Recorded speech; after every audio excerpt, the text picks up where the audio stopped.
NAB 2024 is right around the corner and I could not be more excited. It really seems like this year is going to be the year of creators. 𝗦𝗧𝗨𝗙𝗙's going to be speaking, someone from Mr. Beast's team, and of course we can look forward to so many different brand announcements and new products. Let me know down in the comments below if you're going to be there. Michelle's joining me this year, so definitely say hi if you see one of us. Of course, what I want to talk about in this video is what I think Blackmagic could be cooking up right about now, because it's been a while since a actual big company has done a big announcement at NAB. Usually they have it right before in kind of their own style and then just showcase it at the event itself. I think the Pocket 4K was the last time that it was like, welcome to NAB, here's a brand new camera. But I have 4 potential product updates that I think could be happening, and no, none of them are the box camera. Let's start with the video assist. Now, while I own the original video assist, I haven't had one since, but I've been keeping an eye on the product line, and I know they are definitely one of the nicest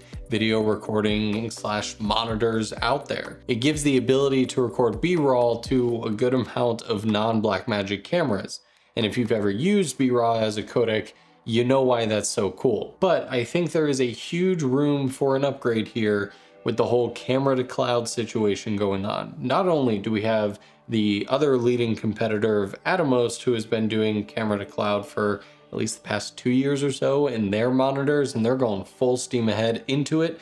I've used it, it's amazing, the workflow is solid, and we've seen Blackmagic begin to adopt this camera to cloud workflow both in some of their broadcast cameras as well as the iPhone Blackmagic Camera App. I think there's a fair chance that we will see a video assist update very soon that's going to integrate these camera to cloud features. I also think they'll probably update the ports. I believe right now it's either 1 or 2 SD card slots. They'll probably go to Type B, just like they're starting to move in some of their other broadcast and the Pocket 6K full frame camera. It just has significantly faster reads and write speed, so it's going to be able to handle, you know, doing a proxy file and an original and uploading at the same time and different codecs. If you want to know how a Type B card can work with the iPhone, I did a whole video on this Angelbird Condor product right up here you can check out after this video. Speaking of iPhone filmmaking, this video isn't sponsored or anything, but I just want to let you know that I created a Discord server for my iPhone filmmaking guide. So not only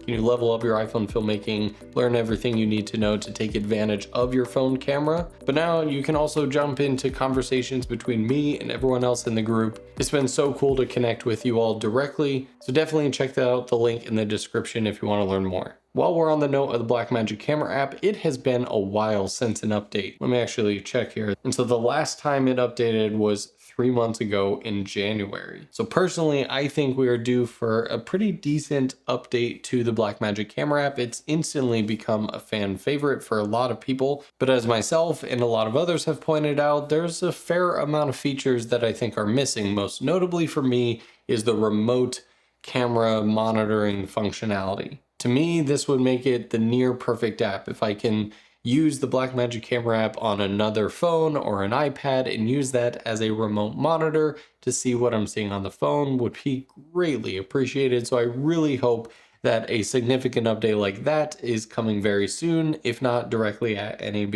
Leave a comment down below with your feature that you think it's missing or needs updated or fixed. Next up, we have DaVinci Resolve 19. So last year we got 18.5, which added a good amount of features. We saw kind of the first implementation of the auto captioning and editing through text. And to be honest, it's really funny because I've watched a couple of videos similar to this one right now of us creators kind of guessing what it could be.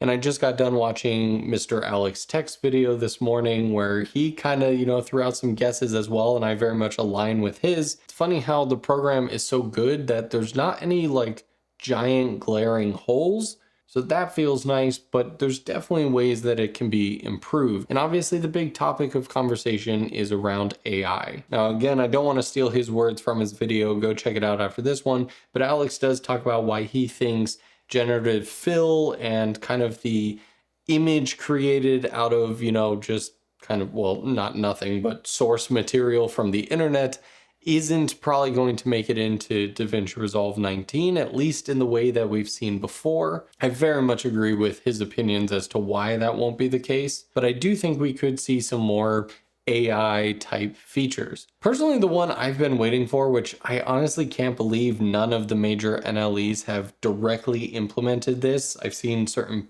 plugins and scripts and stuff that can do it, but no like first party, this is a feature of this program, is a auto cutting for kind of removing dead air. I mean, videos like this, which end up being around 20 to 30 minutes in their entirety, and then of course I edited it down to around 8 minutes or so. But there's so much just dead air space where I'm just thinking about what I want to say next.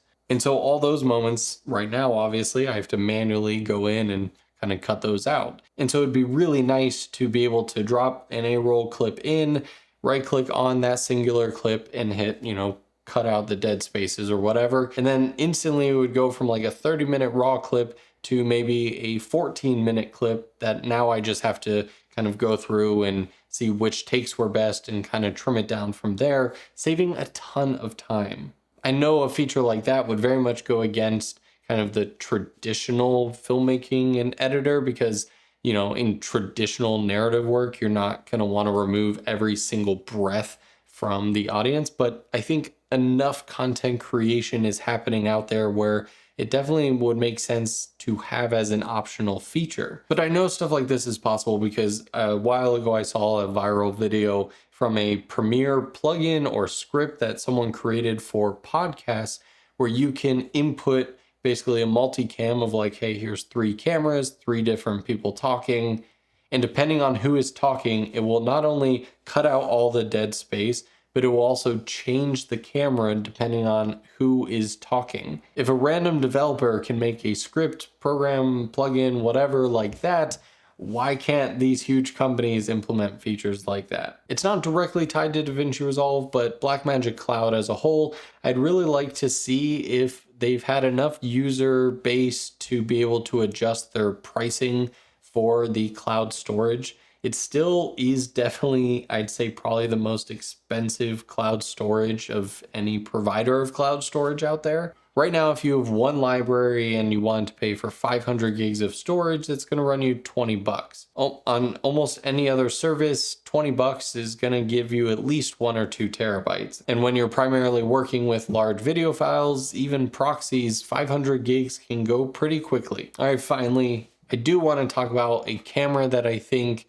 probably has the most plausibility of being released soon. It's been a while since they've had a really revolutionary new camera. Yeah, we saw the Blackmagic 6K full frame, but that's not really an upgrade from the 6K Pro. It's kind of like a new sibling in addition to all the other siblings in that lineup. Obviously, creators like me have been harping about this very small Komodo style box camera for a very long time, and I very much am losing hope in that. But what I think we could get is a potentially even cooler camera. And it's basically a Blackmagic version of a FX6. I shot with that camera last year for the first time, and I really liked the body style because it's similar on par to a Ursa Mini Pro, but an Ursa Mini Pro honestly nowadays feels pretty big, which is funny to anyone who remembers the original Blackmagic Ursa with like the 10 or 11 inch monitor built into it. But of course, I love having all the exterior buttons and knobs and everything so you can quickly change any settings that you need to. And the FX6 and of course FX9 is very similar to that. What I would love to see, and I think has the potential to be released, is a updated Ursa Mini Pro. Most likely it's going to be a very similar body style and size, but if it was a little bit more compact and they could take this 6K full frame sensor from the other 6K full frame camera and put it inside the new Ursa Mini Pro. So now we have a Ursa Mini Pro with a full frame sensor, hopefully a updated display that is both larger, brighter, and all that good stuff, because that is the one pain point of that camera is you really need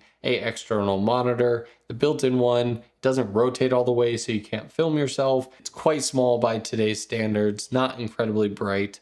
And it just doesn't allow for the Blackmagic OS to really shine like it does, because Blackmagic cameras, I'm going to say it, has the best menu system of any camera ever. While I've been fooled many times in the past and I don't have any insider knowledge, or else obviously I wouldn't be making this video right now, I do have a fair amount of hope that Blackmagic is gonna surprise and delight us a little bit somewhere around this NAB season. And best believe anything they come out with, I will be making content on. So don't forget to get subscribed. Let me know down in the comments below what you would like to see from them. Thanks so much for watching. I'll see you guys in the next video.